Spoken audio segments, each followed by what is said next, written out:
an AppleVis original.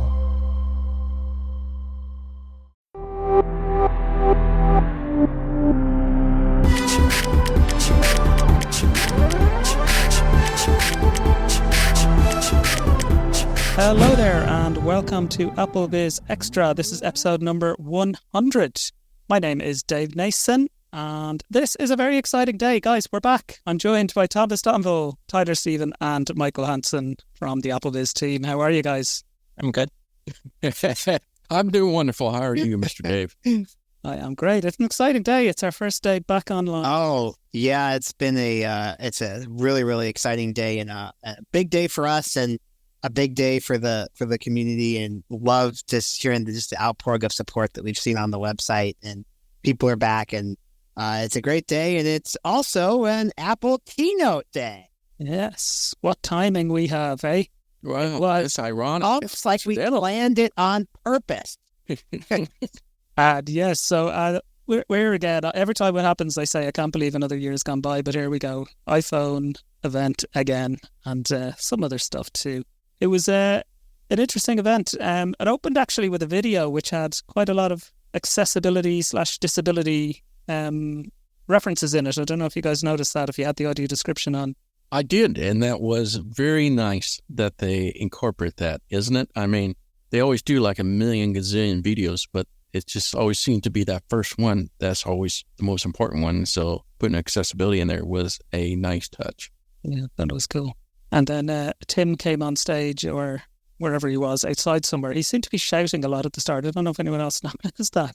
But yeah, he set the scene. He mentioned Apple Intelligence in pretty much his first sentence, I think. So I think that kind of set the scene for the afternoon or for the morning.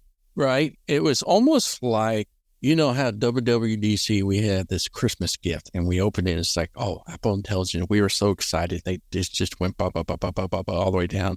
I feel like today they just rewrapped the gift and we just reopened it because they just went through the whole same thing over again. And you know, Google were accused of exactly the same thing at their Pixel event, that they just rehashed I/O. So, yeah. I thought I was hearing some familiar things, like they were talking like iOS 18, and I was like, wait a minute, we this is not anything new. I mean, okay, you want to rehab, but it's like okay, that's kind of how you knew you're getting to the end of the announcement of whatever the product is. They start talking about the software, kind of they're refreshing, they're refreshing you on what to expect. Yeah, I think that's the thing about AI marketing, is that when you're marketing that, and it's so much of that is software based, you got to kind of beat the drums, the AI drums, as much as you can. Apple doesn't use the specific term AI as much as some other companies, but same idea. You have to sort of refresh and make that the big ticket item, and make the products, essentially the hardware products, in service to the software features. Mm-hmm. So it's like the regifting. And by the way, all the new things you're going to be buying and ordering will not have any of the Apple Intelligence for another month or two or longer.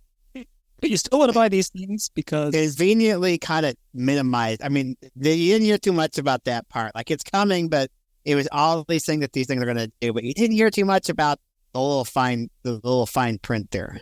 Yeah. But there was some hardware too, which they want us to buy, and they kicked it off with the Apple Watch.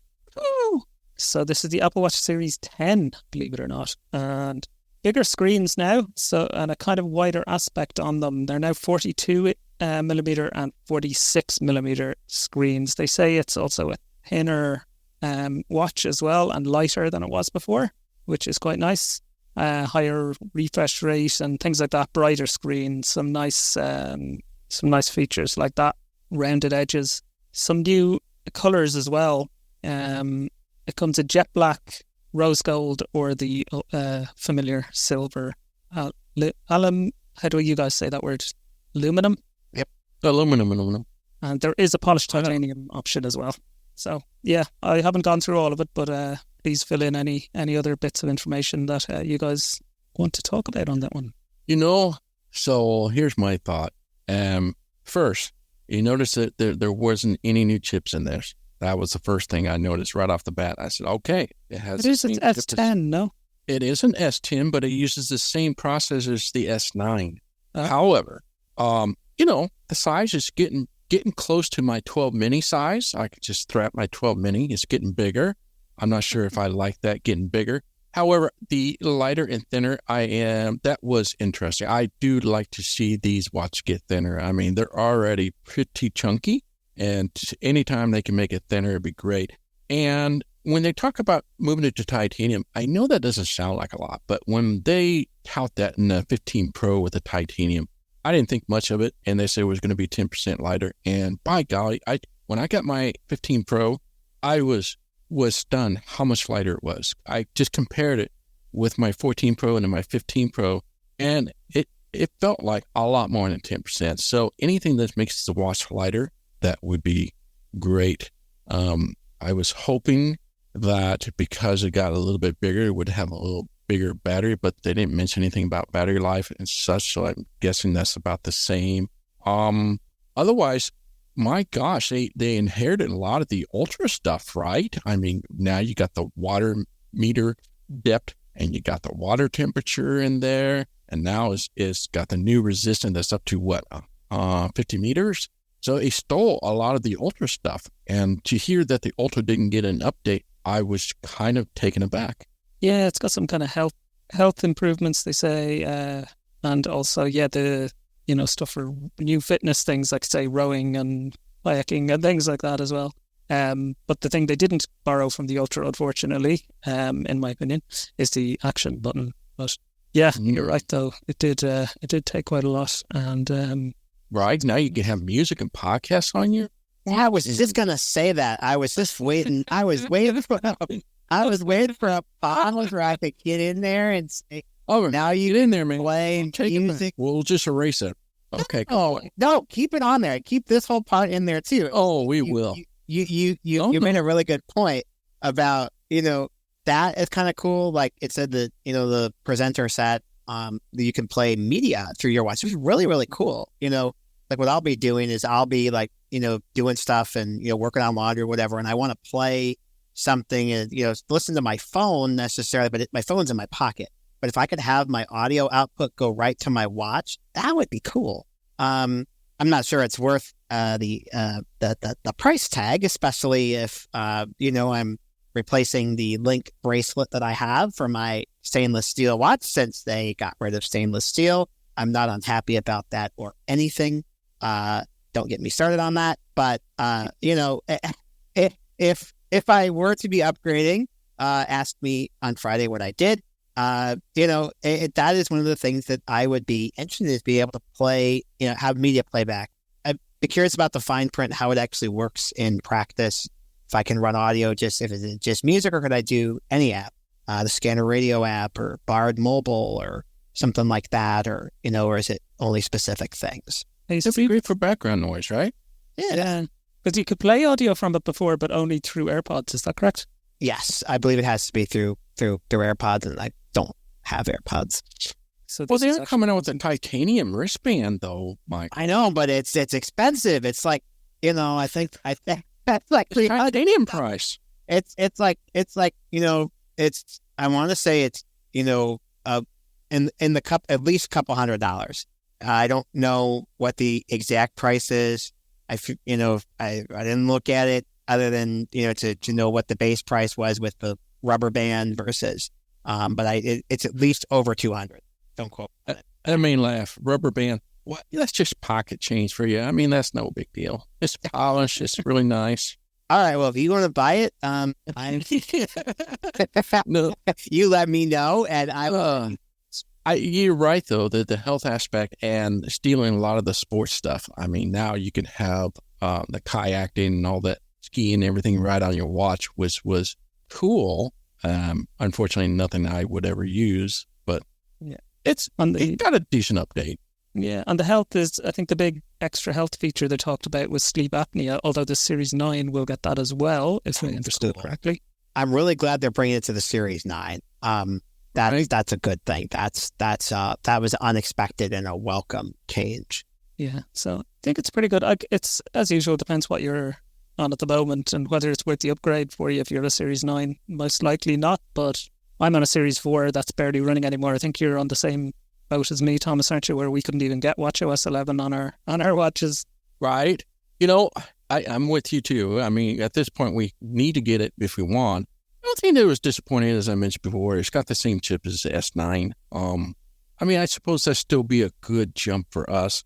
I would like it because it's thinner and it's got the titanium, it's lighter. This would be something that I am interested in, yes. So it's actually available for pre-order already now, and arriving from the 20th. They're available from the 20th. I've actually ordered one already, so You get. because like I say, I'm on a Series 4, so this is 6 years. I think is long enough. So Right. What one did you get? I got jet black aluminum. Oh, so you did buy one. So that Very makes me feel like I have to be next. I have to get one. Yeah. The one thing I paused though, I was like, what size? There's 42 or 46. I went 46, but I am still a little. It's really hard to know how big. I think my current one is 43. I don't know. That's the only bit I'm a bit unsure of, but hopefully I'll like it. But it sounds like you're going to go titanium, Thomas. I would like to. Yeah, I would like to. I don't know which size I'll get, but I mean, it's definitely on my list because we'll be talking about the iPhone pretty quick, and I have zero interest. I know that I said that every year, but I actually will say I really don't have any interest. You're not going to see me buying it because so the watch would be perfect. Okay, cool. And there is an upgrade to the Apple Watch Ultra, so it's still the Ultra 2. Same watch exactly as last year, as far as I can tell, but with new color satin black. Again, high grade titanium, some new bands, and that starts at $799, so it's $400 more. Is it worth $400 more? Depends your use. Not for me, but for those that, I watched the Paralympics and I'm just amazed that almost every swimmer in that event were all blind. And I was just thinking, my God, that Apple Ultra would be perfect for all those athletes. And I believe Alex has an Ultra. So, I mean, he's a pretty athletic kind of a guy, exercise and stuff like that. Yeah. I think, it's funny, though, that it didn't get, the other upgrades. It's not the new design and that kind of thing. So it's interesting. Right. Yeah. That was strange. I was like, no Ultra update. That is strange. Yeah, so it'll be interesting to see how it sells versus regular. I run and stuff like that, but I still felt, aside from the action button, I think that's the only part of it I would like to have. But apart from that, I think the regular one is the way to go.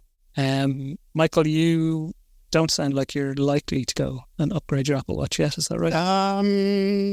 Yeah, I'm kind of. No, I think I'm gonna do it. I mean, knowing me, I'm gonna do it.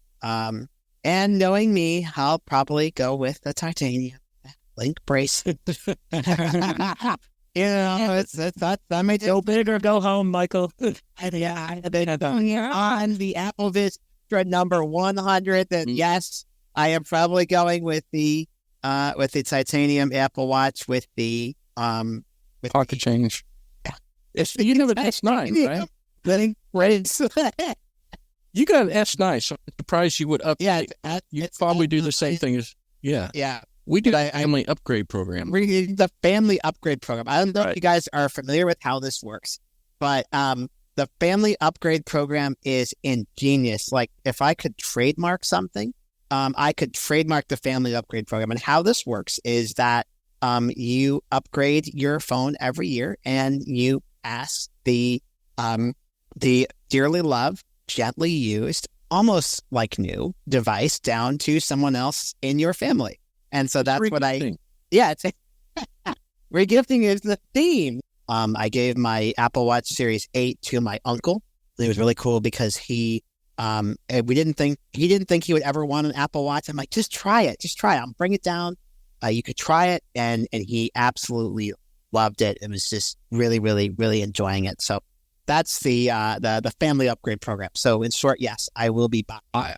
I like it. I mean, you do have an Uncle Thomas in Kansas City, too. All right, well, let's talk. We're talking about gifting rather than selling, This is...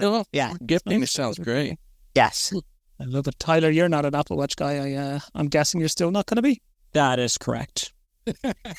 Yes, I am not an Apple Watch owner. Fair enough. Anything else? No sales there. Anything else to cover on the Apple Watch guys? Or Oh, good. Okay, well, what they moved on to next was AirPods. And this is quite interesting. Some good stuff, some strange stuff. So they've got AirPods. The regular AirPods are AirPods 4. Come in kind of two different modes now. You can have with or without the noise cancellation and transparency mode, adaptive audio, all those features that were previously only on the Pros. But as far as I can tell, and again, open to be corrected, but they still don't come with the like rubber tips, the changeable rubber tips of the Pros, do they? Or do they? This is the one thing. And I saw our friend Alex on Mastodon asking the same question. And yeah, saying how are these ANC if they don't have the rubber tips? I think the rubber tips are still exclusive to the Pro, but I could be wrong on that. I mean, they were touting pretty big about how they redid the ear tip again. Or the fit. They spoke a lot about the fit. Right. I mean, my gosh, it was like deja vu from the Apple Watch. It was like the two flavors were incredible. I mean, it stole a lot of stuff from the Pro. Got spatial audio, got better transparency. It was like better active cancellation. I was like, my gosh, this is the year for you to get the basic model for the Pro features almost. It was like, oh my gosh, that was more than I anticipated. And so I was very surprised. I was disappointed. There's no really, I guess it was more of a sigh of relief that my Air Max did not get a big update other than just a USB-C. So I got another year. New colors, Dallas, come on. Right. I was like, so I was ecstatic about that. So I was happy they didn't. I mean, it's kind of sad. It's be about 4 years old now. It hasn't got an update. I was just kind of stunned, and it's like, why? Why aren't you updating that? But for the AirPods, I thought it was a substantial, huge update. If all the models that we talk about today, I say this one is the one. If you can't afford the AirPod Pro, then definitely look at the AirPods. I think this is definitely worth the price, and I thought this was the biggest hardware updates of them all. Yeah, it was. They took a lot, even things like the features they added where you can nod your head or shake your head to answer Siri, or USB-C now, charging case. They've updated kind of everything. Speakers on the case, the standard version. Smaller case. There was more hours in a charging. It was just like, I want to just go check. Yeah, really cool. And I believe it's just the ANC version has also, you can have the option of the wireless case with the speaker, again, like the Pros have. So you can use that for, find my AirPods. So, I think the AirPods 4 look like a really good deal. They are from $129 without the ANC, or $179 with the ANC. Sorry, ANC being noise cancellation. So, yeah, they're pretty good deal, those guys. What do you think of the AirPods Pro, though? That's what I really want to see, what you guys think of that. Well, the AirPods Pro are interesting. They didn't get a hardware update today, but Apple did announce a couple new features for people with mild to moderate hearing loss. There's new testing, protection, and over-the-counter hearing aid capabilities, meaning, or at least my understanding of this, was that AirPods Pro will be able to fill the same function as an OTC hearing aid, a similar concept to what's available if you go to someplace like Costco, rather than going into an audiologist and getting professionally fitted. And that helps for some people. It's more cost accessible to get an OTC hearing aid than it might be to get, say, from a brand like Oticon or Phonak. And that's interesting because, well, for one thing, I've heard rumors and reports over the years about a hearing aid mode, but nothing concrete until today.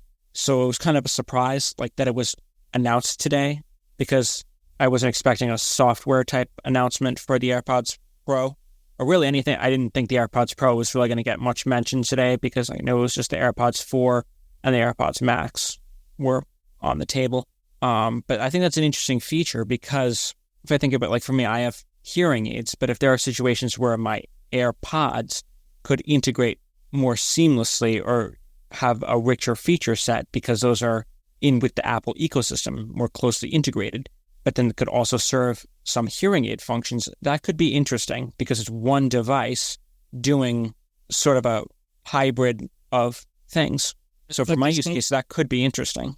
They spoke, for example, about your hearing profile and how they kind of will match that then when you're, for your phone calls or your media, that kind of thing. Well, yeah, it's exactly the kind of ecosystem stuff you talk about. Yeah, it seems like I totally agree with everything Tyler said is that it's now official, got the commercial grade style testing and things like that, which is, I think it's great because one of the things I can't do with my hearing aids, and this would have been great if I am the mild and moderate, but for those that are just losing hearing just a little bit, that's kind of nice just to put this on, watch a show or two.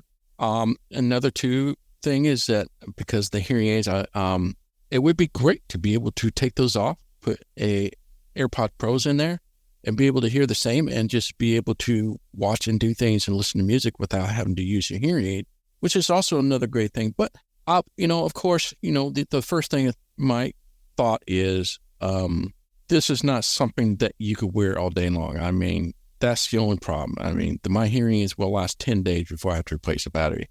AirPod Pro is not. It's going to give you, 4 to 6 hours, and then you have to recharge it. And so it's not going to be a permanent fixture, but it is definitely something that you just need temporarily. It's just ideal. I was surprised that they actually got some official notice in there, and they can say so from the FDA and stuff like that. So I thought it was great.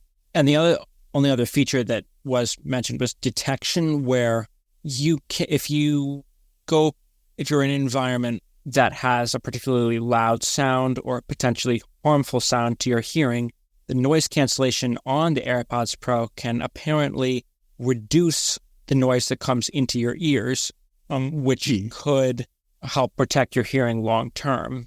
Because they say, according to Apple's announcement today, that a lot of people experience noises incidentally as they go about their life that could later contribute to hearing difficulties. Yeah, that was kind of funny when they had the video. They said it real quickly. A musician is performing. You can hear him performing. He's wearing AirPod Pro to protect his ears while he's performing. That's a new one because you always see them with air protection. Now they just wear these AirPod Pro instead. I have heard of people wearing earbuds with and putting them into noise cancellation mode at concerts and things to sort of subdue the noise a little bit. So this is probably doing that, but doing it properly, I guess. Yeah, it's just touting the Pro line that the cancellation is at the Pro version. So you're going to get a much better reduction in noise cancellation with these than you would with the AirPods 4. Yeah, exactly. So anyone in the market for new AirPods of any flavor? Oh, no AirPod Max 2.0? Not for me.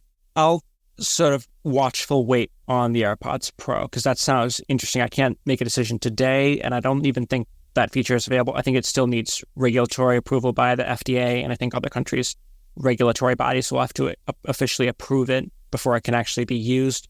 But I'll definitely watch the space. See, another feature. See, the Apple Watch, the sleep apnea is not available yet. It's coming soon. The Apple AirPods Pro coming soon. Yeah, this is starting to become a thing. It's going to be a meme because this is crazy. It's like, buy it now and you'll get it later.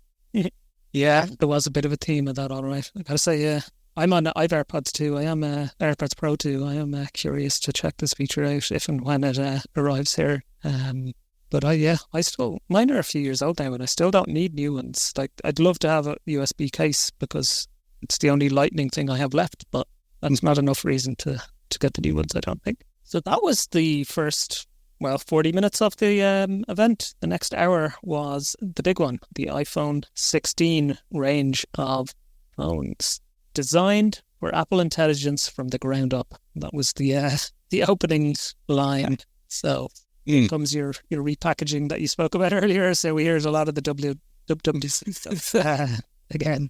Which will be coming soon. Sorry, I missed that, Thomas. Which also will be coming soon. So when you buy these phones, it's not going to come with Apple Intelligence. Just to let you know. Yes, this is true. So we will come back to software a little later. But yeah, if you buy the new iPhone 16 next week, it's not going to have a lot of these features when you first get the phone. So it's an interesting way to hype up a phone, I guess. It comes in some new colors. It has ultramarine, teal, pink, I believe, white and black. This is the regular 16 and 16 Plus. They are the same size as they were before, 6.1 and 6.7 inch screens. They say they have stronger ceramics shield glass and a brighter screen. They have the action button now, so they've adopted that from last year's Pros. So another example, Thomas, of the regular standard model, whatever you want to call it, the entry-level model, getting some of those Pro features. The action button is there now. The new camera control, which I thought they may, when I heard rumours about a new camera button, I assumed it would be restricted to the Pro models, but apparently it is on the regular iPhone 16s as well. A18, so again, they not exactly the same chip, but the same generation of chip as the Pros. So that's another change. So it's not the same chip as last year's Pros, which is what they've done in the past. So yeah, what do we think? Super shocker. I was shocked when he says they skipped 2 versions and you're not getting the same chip as you did last year like they have been for a couple of years now. You have to get a brand new chip that is faster than the 15 Pro. Getting the action button and getting the capture button. Wow. Really, again, this is the year. This is the year to get a lot of the Pro stuff for the regular price. Yep. I thought this was a great deal. I was kind of surprised that they kept the iPhone Plus, as there's been a lot of rumors that's going to be going away in the next year. But nonetheless, it's still a great price. I think this is dynamite. I think if you've been holding back, and then I think this is definitely the one you want to get. If you still have a 12 or so, this is the year to do it. Yeah, I wonder if they're evolving their strategy a little bit with Apple Intelligence, because one interesting thing I noticed about that was that with last year, with the 15, had the A16, the chip from the 14 Pro, which was released in 2022, but the new Apple Intelligence features were only exclusive to the iPhone 15 Pro, the A17. But now, if AI is such an important growth sector for Apple and the tech industry at large, it's not in their interest to restrict something like that, capabilities like that, to the higher end Pro. So I wonder if that's what their thinking is, to have the same chip or the same generation of chips in each, so that things like AI or neural processing or machine learning, so that the functions are similar. Another thing that's interesting about the 16 lineup is that all 4 models reportedly support Wi-Fi 7. There were rumors that the Pro models would support Wi-Fi 7. The reports that I saw before the event were divided on whether that would come this year or next year, because that's still a relatively nascent technology. But all 4 models get Wi-Fi 7. So if you're thinking about future-proofing, or you've just gotten a Wi-Fi 7 enabled router in your house, that's, one of the first Apple products that you can use with, taking full advantage of that technology, which will probably become more meaningful in the future as more routers and more end-user devices come to support that standard. I think I have a theory why they did this, and it makes sense to me, but I will see if you guys think alike.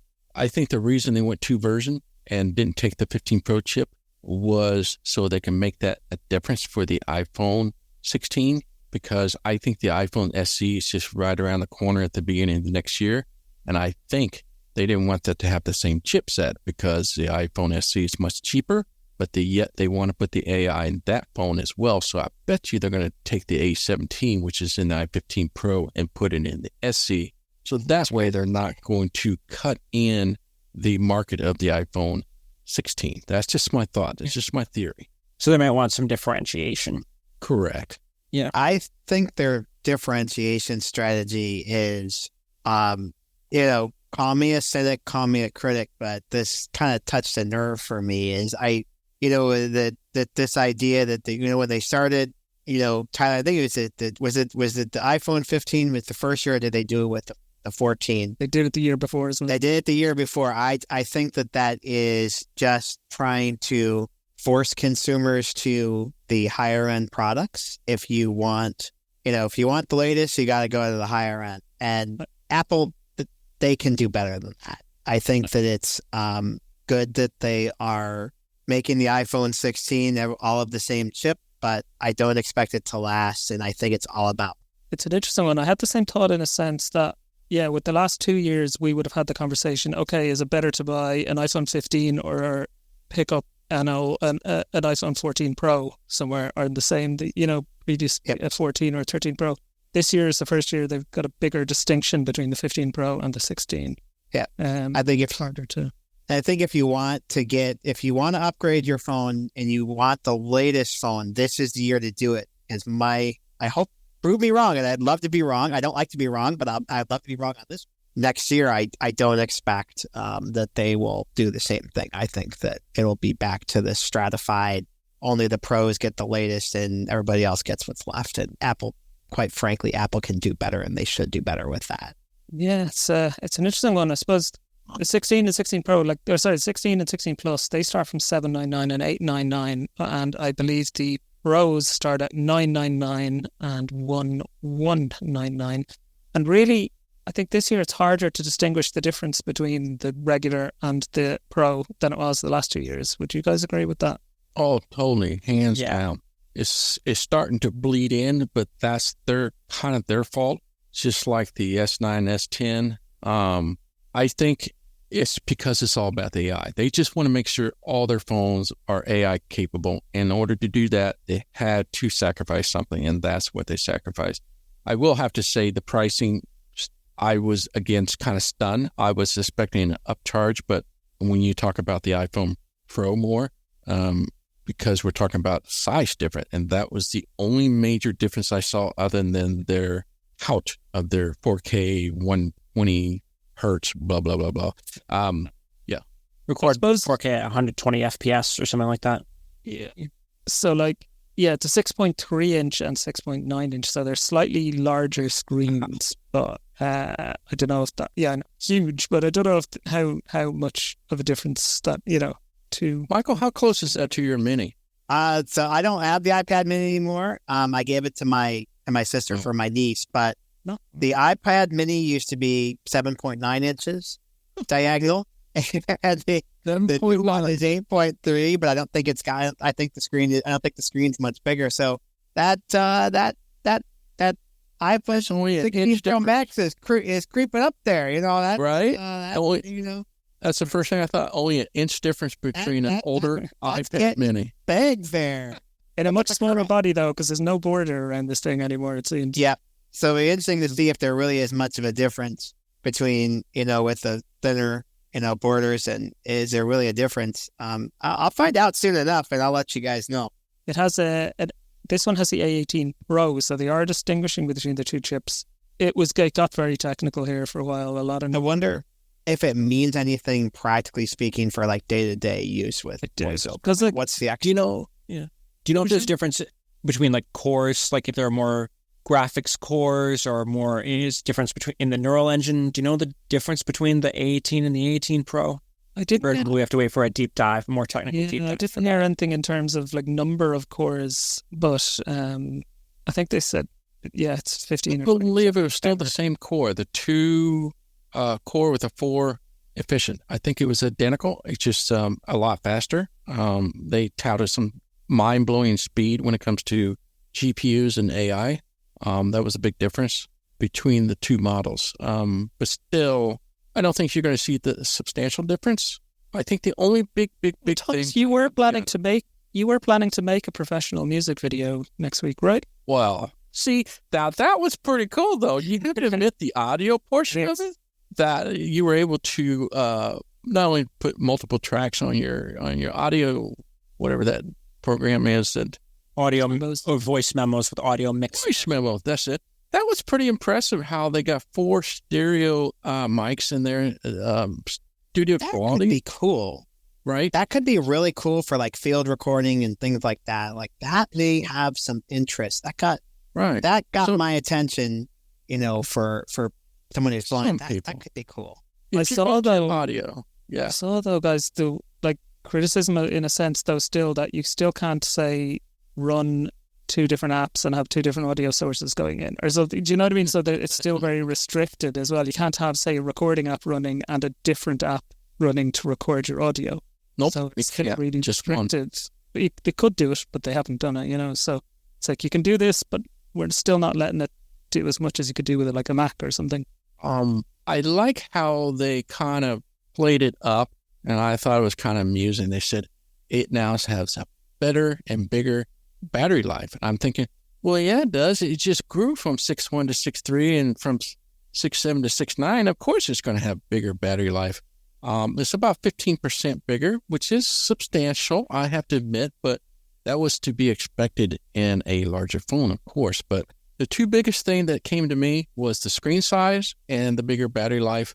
That was about the only thing that was really wow. Of course, the capture button is nice. I don't have to unlock the phone to get to the camera button. So if you're into camera, obviously you can use that. But then again, you can use that on the regular iPhone 16. So no, there isn't a whole lot of difference that I could see that would make you want to get a Pro. What about, you're a big fan, we know, both you and Michael, big fans of titanium. And it comes in Right. black, white, natural, and desert titanium, for those who were interested in the colors. I have a titanium already, an iPhone 15 Pro, and I am very proud to say this will be the first time since iPhone 12 that I skipped a year. So there's nothing in here that I can say I must have. You said that last year.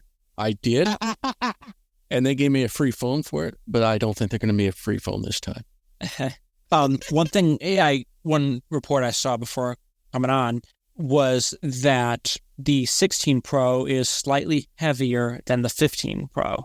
So just keep that in mind, because when something might sound slight on paper, it might be a big difference. Like I never had a 14 Pro, but I think, Thomas, you said from a 14 Pro to a 15 Pro, you had read that it was slightly lighter, and then when you actually felt it, you did feel a difference. So if you did get a 16 Pro, you might feel a difference that it's slightly heavier. Well, it's just pretty practical and normal because you got a bigger size screen. Of course, it's going to be a little bit heavier. Yeah. Did they do that did they compensate by slimming down the bezels? Like how do they do that? Do you know? I don't know. I mean, it is going from 6.1 to 6.3, so there is a little difference. There's going to be a slight, we're talking millimeters difference, but I don't think it'll be anything substantial. Just enough to say, yes, you will have to have a new case this year. Yeah, absolutely. And, well, one of the other reasons you want a new case is because it needs space for that new camera control, they called it. So it's not a button. This is on all four of the new phones. Again, which surprised me. I expected only the Pro to get it, but all four got it. It's both a button and a slider, it seems. It's kind of like, so it's not a physical button, I'm guessing. It's more of a haptic kind of thing. Yeah, and that actually made me happier because I was reading reports about rumors coming up to the event, and there was all this talk about a capture button. And for me personally, this is maybe easy for me to say because I don't use the camera, but it did seem kind of like why would I want another physical button on my phone? But what they did today, at least my understanding of it, is they made it flush with the right side casing to where if you slide or if you press with different amounts of pressure, you can do different things. So if you want to take a picture versus if you want to take a video. So for some people might find that useful if they don't want to have to unlock their phone or open the camera app, or if it's something so fleeting that they want to be as quick as possible when taking the pic. For me, though, that really camera improvements really don't add up to much for me unless it's improving something like a picture I can take and get processed with AI service like either Seeing AI or Be My AI, or there is a new visual intelligence feature. This is what I was about to get into. Visual intelligence. And it's neat, but it's not, from what I heard today, it's nothing that hasn't already been done in other services. I think it's just maybe it's augmented by the camera controls, and that's maybe a selling point for the iPhone 16 is that the hardware software integration is there. But I mean, I don't see a huge, like, for me, that's not enough of a reason to upgrade, because at least the way they were marketing it today was, if you want information on something, that you could take a picture of it, but I would need to see how much better something like that is versus a third-party AI service, that's established, or that can that is specifically tailored for someone like me who's totally blind and is less interested in looking in an advertisement to buy where I could buy something versus just what that something is in the first place. I think what that puts me in mind of is where I hear people speaking about meta AI now and things with the Ray-Ban glasses and stuff, that versus some of the ones that are like Beam AI or Vision AI, or these are the ones that are Celeste, that are kind of built for the blind market, and that kind of difference. And it's like, will Apple stick just to the mainstream thing, or will they actually say, hey, do you know what? We want to go after these accessibility features as well, and and do something in that space. Time will tell, I guess. I agree. It's got potential. That's my philosophy in it. I thought this is a great start. I mean, it is handy. I mean, it's much better than having to unlock everything, find the app you want, where you can just simply take a picture of my doctor appointment card, and it just says, oh, you want to put that in your calendar. So it's got the AI portion to it. And so there are going to be some use for it. It's not full-fledged like I want it to be quite yet, but it is definitely competing with their Google See. I think it's going to be kind of elementary, but I think it's got potential. They can add more to that would be more usable for us. Wouldn't it be great to be able to just take that picture and it will automatically have a settings where it just does what Be My Eyes does and tap into Chat GPT and gives us a well-described picture? I mean, there are potential. I'm curious as well. I don't know if you guys have a sense of this, whether these visual intelligence features, that part of Apple Intelligence will only work on the 16 range, or will people with, the iPhone 15 Pro also get access some other way to visual intelligence, do we think? I think it's just going to be just to the 16 capture button. That's what it sounded like to me, just from listening to the keynote. So it's going to be to those buttons only. But guess what? It's another item that won't be on your phone until later this year. Yep. You're going to keep reminding us of that, aren't you? Well, that was the theme of this, and it's kind of, I'm getting kind of flustered because this is kind of becoming a new norm. It's like, I want to be the head of the technology, or I want to catch up with the technology. We'll just tell them it's coming and they'll get it later. That didn't used to be the Apple way. And Apple used to be in the forefront. They were the first, and they were like, tout that. And now it seems like it's just not Apple-like. I'm just really disappointed. Who is going to buy all this just for that stuff? And when it's not even out yet, and people are going to wait a couple months or so, it's not going to be as, I just don't think it's going to sell. I think it's going to be flat. I really don't think they're going to sell much this year. Not until everything comes out. I think next year's phone will be the one. Yeah, it's interesting because it's becoming an industry thing, I think, this kind of selling things on future promises, and it's not ideal. I know, like, I would watch Marcus Brownlee, MK PhD, one of the big YouTube tech guys, and he always says never buy a product on future promises. Yeah, not good business to hang your hat on something that you say you're going to deliver and you think you're going to deliver. Look at these companies with these generative images. You read reviews of a competitor's product. I don't know the specific model name, so I'm not going to say it on the podcast because I don't know the specifics of what model it was, but it was a competitor, and that they had released their own version of this generative image, and people were doing horrible things with it. So don't ever, we're gonna deliver this great thing and it's gonna be great. You go back and you go, or maybe we're not gonna put this out there because people are not using it responsibly. So I don't know. It's not that good business. I think a lot of people were burned by the likes of the Humane AI pin this year and stuff like that as well. People put money out on that, and then it turned out to be a complete flop, really.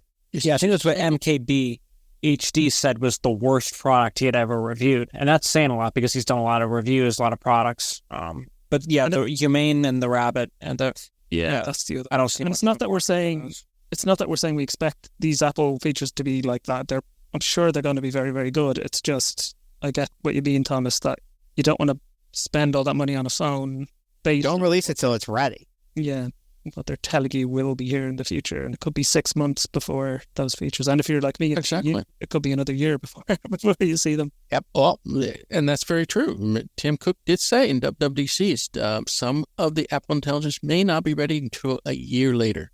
So I'm just like, wow, this is so un-Apple-like. So I don't know.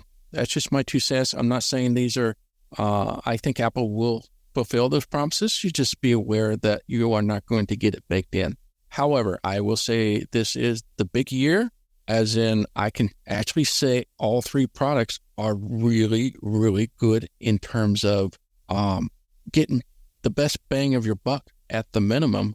All these basic models are really good this year, more so than I have seen in years. Yeah. And some of the audio stuff looked cool on the Pro, didn't it? Where the different mixes or something that you could capture, like that looked really, really cool and might be of interest to people. As long as, I don't know if it's just connected to the camera or if it works if you're just doing audio capture on its own. Yeah, there's some pretty cool camera stuff they had going, especially when they did the video on the weekend and how they were using the slow-mo and all the things they were cinematic stuff. They were really posing on a lot. Yeah, and there's new MagSafe charger and Key 2 charging, so faster MagSafe as well. Yeah, it's 25 watts, folks. And so that new MagSafe, that is incredible speed of charging. That is, wow, that's really good. If you really want that fast charging, that 25 watts MagSafe is, wow, that's pretty good. Yeah, absolutely. All the iPhone 16s, they are available to pre-order on Friday, this Friday the 13th. And, it's Friday the 13th. And they will arrive a week later, and go on sale in shops on the 20th. No, watch me. I'm not going to order it. I know my wife is going to order one, and I think that's going to be the one for the family. So she'll have a family program of her phone hand-me-down. I'm on a 15 Pro, so I'm gonna stick with my 15 Pro. It would have had to be something pretty amazing to get me to upgrade after 1 year these days.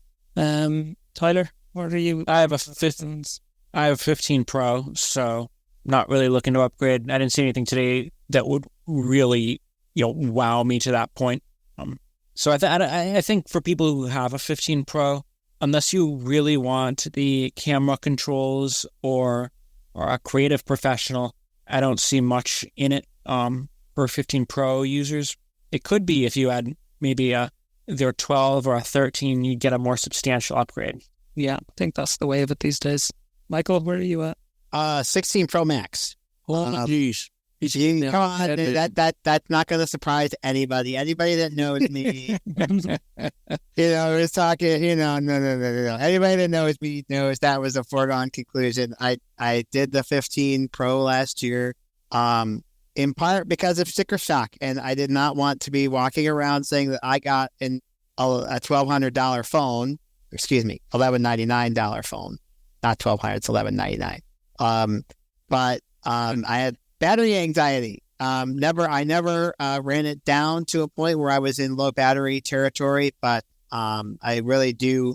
Battery life is worth something to me, and it was something that I realized pretty quickly that I probably would have been happier with something with better battery life. So I'm going to be going to the 16 Pro Max. I got somebody in my family that's already wanting the 15 Pro. Never mind that the reason they want it is because of the Apple Intelligence that isn't available yet, Thomas. But I'll still give it to them now and tell them they can get it.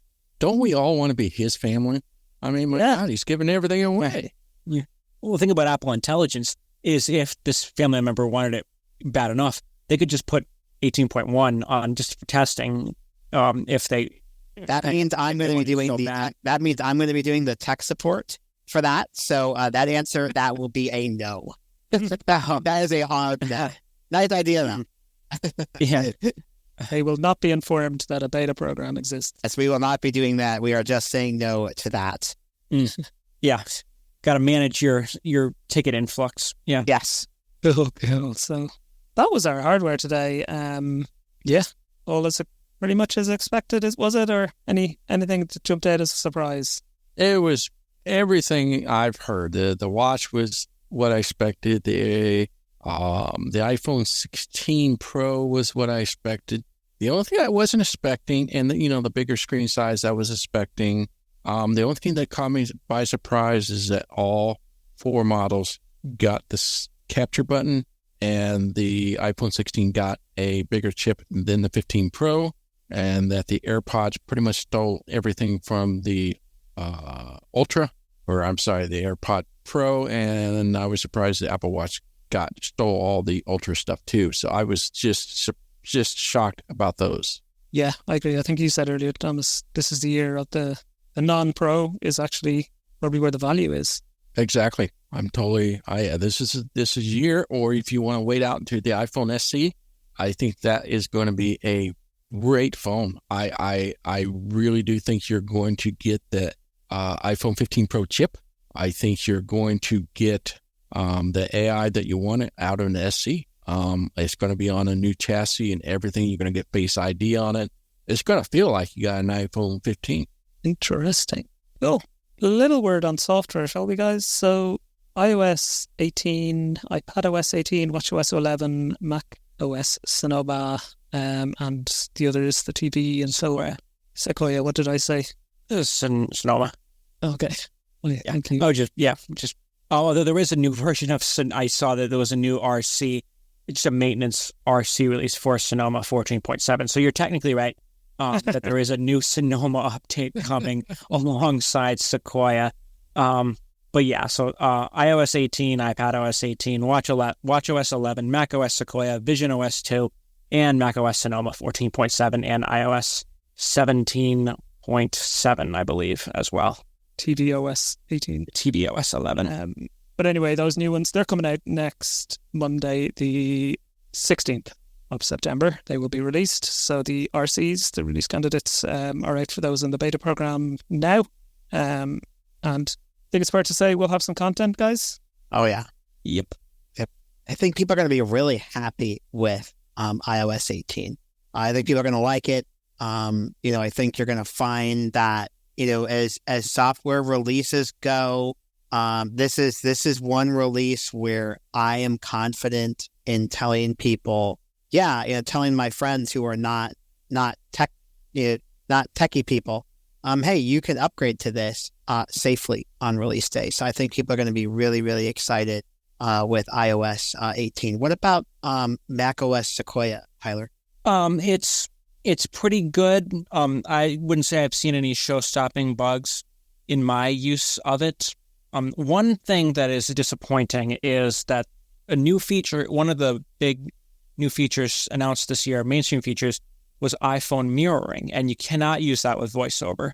And I don't know if I did have it down as a bug.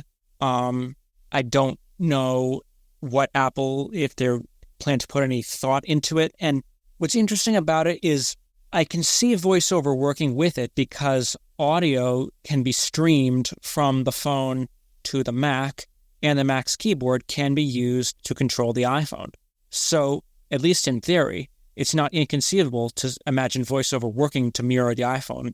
And that's a feature where I could see myself using because there are apps on my iPhone that I don't have on my Mac, but if I get notifications from those apps, and if I'm working on my Mac, I don't want to have to stop using my Mac, pull out my iPhone just to view that stuff. So I would love to be able to use iPhone mirroring, in theory, to get those notifications on my Mac, use similar, the VoiceOver commands as if my Mac's keyboard was connected like any other hardware keyboard to my iPhone.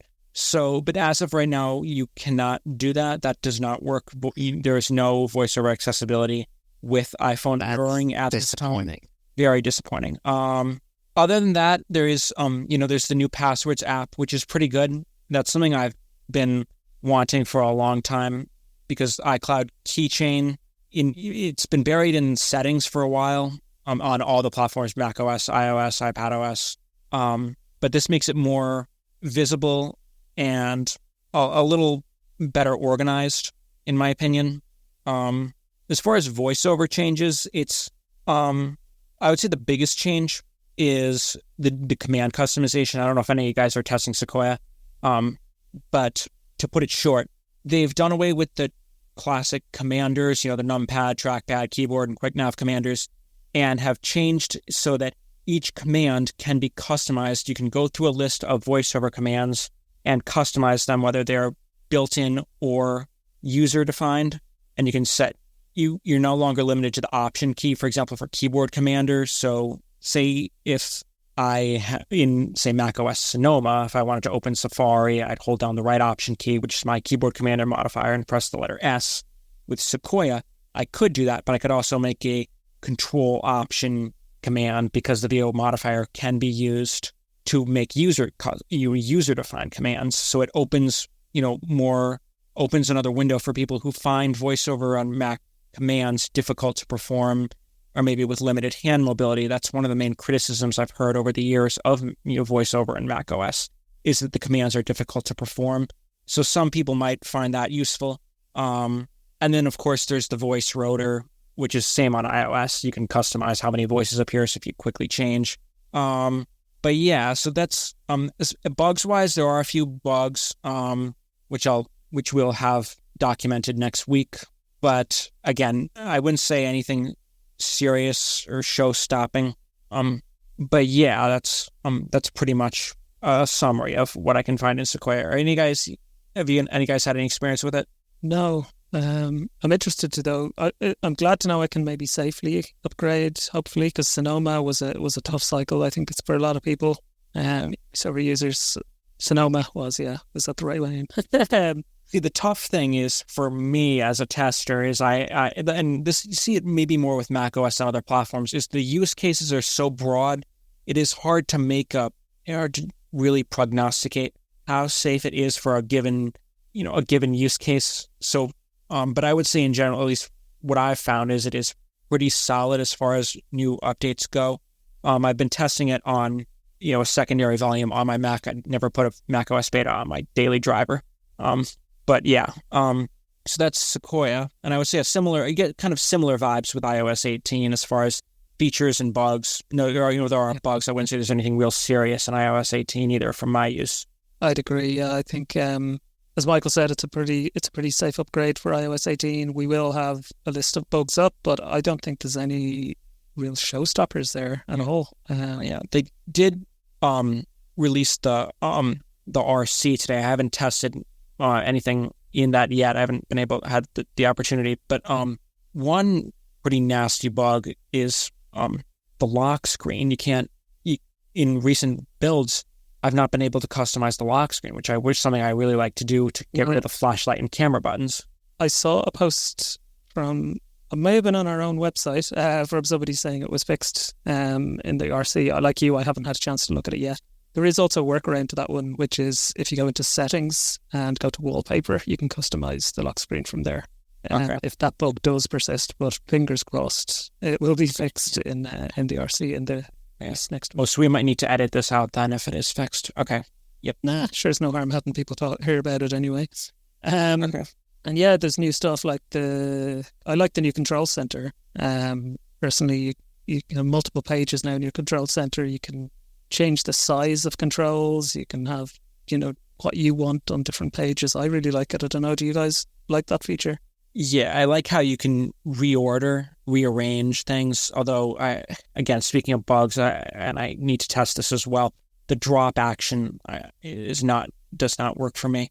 For a while in the beta cycle, it was just the drop action wasn't there. You could select to drag something, but then when you move to drop it, there was no action.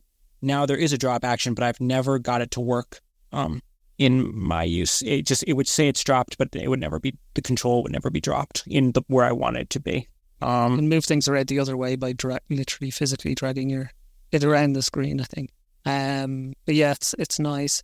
On the voiceover side, I mean, there's actually a tutorial now, which is really cool. There's a list of new features, which is long overdue, I think. And I think, I don't know, any of you guys, I'm not, are any of you guys Braille screen input users? Because that seems to be one of the big...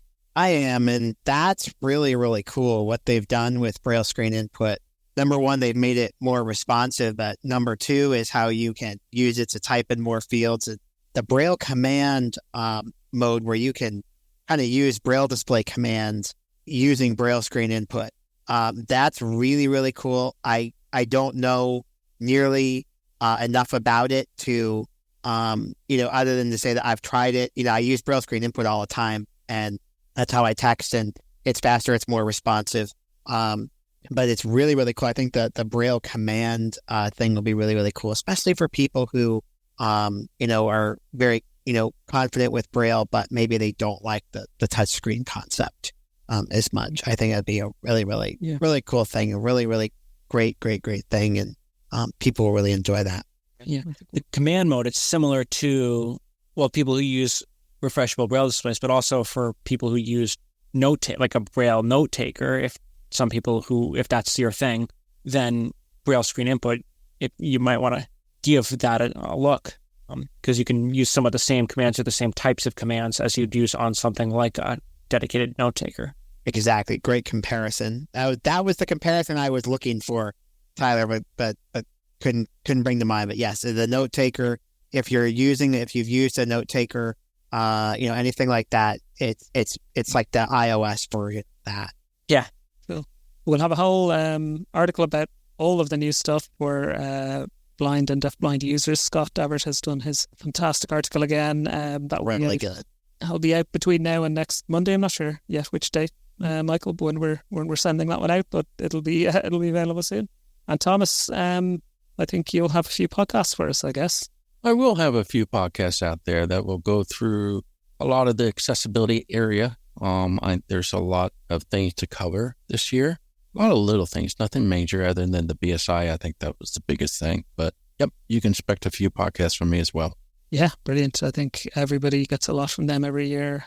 So yeah, really looking forward to it. I think it's been an interesting event today. Alex, of course, will have his blog post up as well, covering today's announcements. If you want to read about them or recap any of it, it's all there for you. And yeah, look out over the next week to 2 weeks. Even we'll have loads of podcasts and articles all about iOS 18 and Mac OS Sequoia and everything else new. And I'm sure the community will be absolutely buzzing with lots of posts and comments and sharing. So yeah, I think it's going to be good.